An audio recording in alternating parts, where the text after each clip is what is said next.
Bom dia, meus amigos e amigas, o meu abraço a você, Deus te abençoe. Hoje, 5 de julho de 2025, sábado, vamos aqui meditar na palavra de Deus. O nosso texto hoje é Atos dos Apóstolos, capítulo 1, versículo 10 e 11. Diz assim a palavra de Deus: E estando eles com os olhos fitos no céu, enquanto Jesus subia, eis que dois varões vestidos de branco se puseram ao lado deles.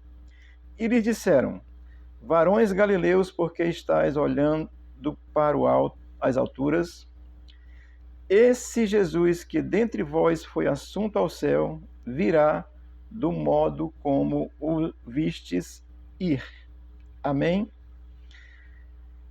Esse texto ele é muito gracioso no que diz respeito à volta de Jesus, a vinda de Jesus à terra novamente, para estabelecer seu reino e salvar sua igreja plenamente. Já está salva quem crê hoje, mas concretizar.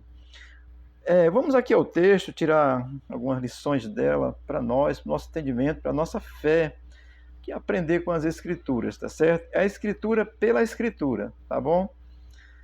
O versículo 10 começa dizendo: Estando eles com os olhos fitos no céu. Ou seja, Jesus, depois de ter ressuscitado, ele passou 40 dias com os discípulos. A Bíblia diz isso claramente um pouquinho mais à frente desse texto. E nesse momento aqui, ele está no Monte das Oliveiras com seus discípulos e ele foi assunto ao céu. Ele subiu aos céus. Amém? Então eles estão lá, estão olhando, estão com os olhos olhando, vendo aquela situação de Jesus subindo aos céus. Enquanto subia, quer dizer, enquanto aquele momento foi um momento real, os discípulos estavam presenciando. A assunção de Cristo ao céu é um fato real, comprovado historicamente. Lá em 1 Coríntios, Paulo vai registrar que Jesus foi visto por cerca de 500 irmãos.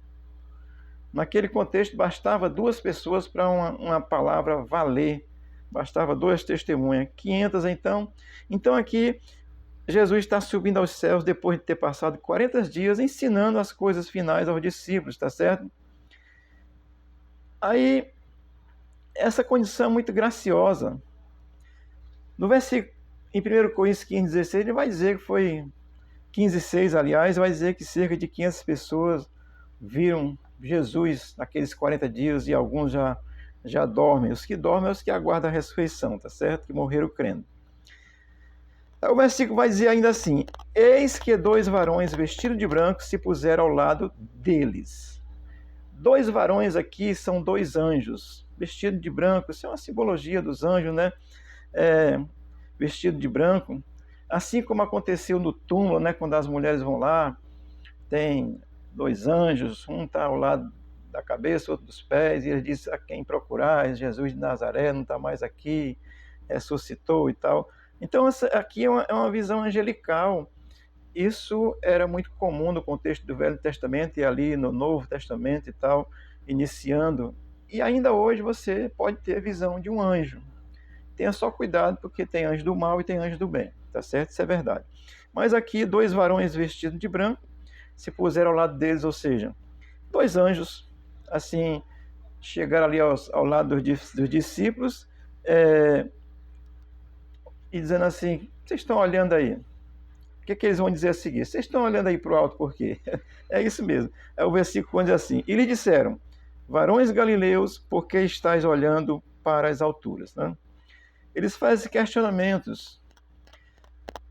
Os anjos fizeram essa indagação aos homens, aos apóstolos, aos discípulos que estavam ali. E isso aqui é no sentido de tirar assim, a atenção dos discípulos para aquele fato de que Jesus estava subindo e estava indo aos céus. E esse momento de Cristo na terra já havia sido encerrado. Ora, Jesus já tinha pregado o evangelho, tinha sido crucificado, tinha sido morto, tinha sido sepultado, tinha sido ressuscitado, tinha passado com ele 40 dias e agora estava subindo aos céus. Amém? Então isso é um fato real. Quando os discípulos estão olhando para o céu, os anjos falam para eles: vocês estão olhando para cima por quê? Vocês não entenderam o negócio, não? Então, a partir dali, o anjo chama atenção, porque o anjo é um mensageiro a serviço do povo de Deus. Não é para a gente crer em anjo, não, tá certo? A fé em Cristo, exclusiva em Cristo. Anjo está a serviço do crente, tá certo? Os anjos do mal a serviço de quem é do mal também, tá certo? Então, quando eles disseram isso, eles estavam chamando a atenção para o discípulo. Olha, essa parte aí já encerrou. Vocês agora têm um negócio aí a fazer que Jesus mandou vocês fazerem.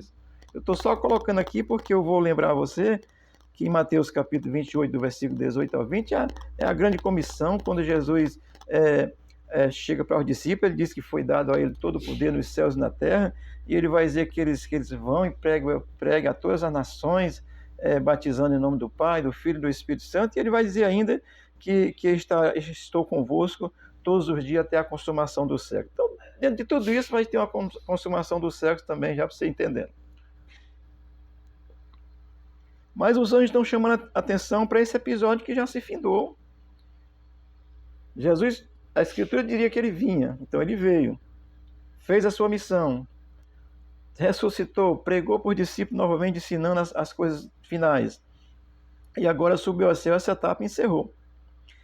E aí, dentro desse mesmo contexto, olha o que os anjos vão dizer. Esse Jesus que dentre vós foi assunto ao céu, virá do modo como o vistes ir. Que coisa graciosa, né? Literal. Jesus estava ali presente. Literalmente, Jesus estava presente. Viveu. Conviveu a sua vida até mais ou menos 33 anos, por aí assim, ou mais um pouco. E depois de ressuscitado, conviveu 40 dias, literalmente. E esse Jesus subiu aos céus, os anjos vão dizer, do modo como vocês estão vendo ele ir, ele vai voltar. Amém? E os discípulos já sabiam disso. No capítulo 14 de João, no versículo 1, vai dizer, não se turbe o vosso coração, na casa do meu pai há muitas moradas, eu vou preparar lugar, e quando eu preparar lugar, eu volto para que onde eu estou, vós estejais comigo e tal. Então ele vai dizer tudo isso, os discípulos já sabiam disso, e os anjos reafirmam, digo, olha, essa tarefa aí de Cristo já terminou, essa missão aí. Ele agora vai ao Pai, o negócio agora é com vocês. E ele vai voltar da forma como vocês estão vindo, ou seja, corporalmente, estava vendo Jesus subir ali aos céus. Era um corpo glorificado, tá certo? Estava subindo aos céus. Os discípulos já sabiam disso e os anjos avisam eles isso para eles, tá certo? Essa afirmação voltará do modo como vestia, mas essa expressão ela tem um significado muito profundo quanto ao reino de Deus e para quem tem fé em Cristo. Porque atualmente está sendo plantado no coração de quem crê exclusivamente esse reino. Já está em quem crê. O reino está nos que creem, estava nos discípulos naquele momento. Mas o anjo está dizendo, olha, da forma como vocês estão vendo esse Jesus subir, o Jesus que vocês conhecem, que conviveu com você, que fez toda essa obra maravilhosa, esse aí vai voltar. E ele diz, como vocês vistem ir, da mesma forma, vocês estão vendo visivelmente, vocês vão ver também visivelmente na sua volta. Amém? Claro que os discípulos dessa época já morreram, aí tem uma situação, porque Jesus vai ressuscitar e ele vai voltar junto com toda a sua igreja, é outro assunto, só para você entender um pouquinho, tá bom? Mas o fato é que aqui está uma afirmação gloriosa da forma como Jesus subiu, ele vai voltar, e vai voltar exatamente no Monte das Oliveiras. Amém? Tem uma profecia de Zacarias, capítulo 14, versículo 4 de Zacarias, que diz assim, naquele dia os seus pés estarão sobre o Monte das Oliveiras, que está em frente de Jerusalém, para o leste. O Monte das Oliveiras será fendido pelo meio, do leste a oeste, formando um grande vale. Metade do monte se afastará para o norte e a outra metade para o sul. Isso é uma visão de Zacarias no Velho Testamento, cerca aí de 600 anos, eu acho por aí assim, antes de Jesus vir à Terra, e ele tem essa visão. Olha, se você não crê, eu oro para que Deus coloque fé no seu coração, tá certo?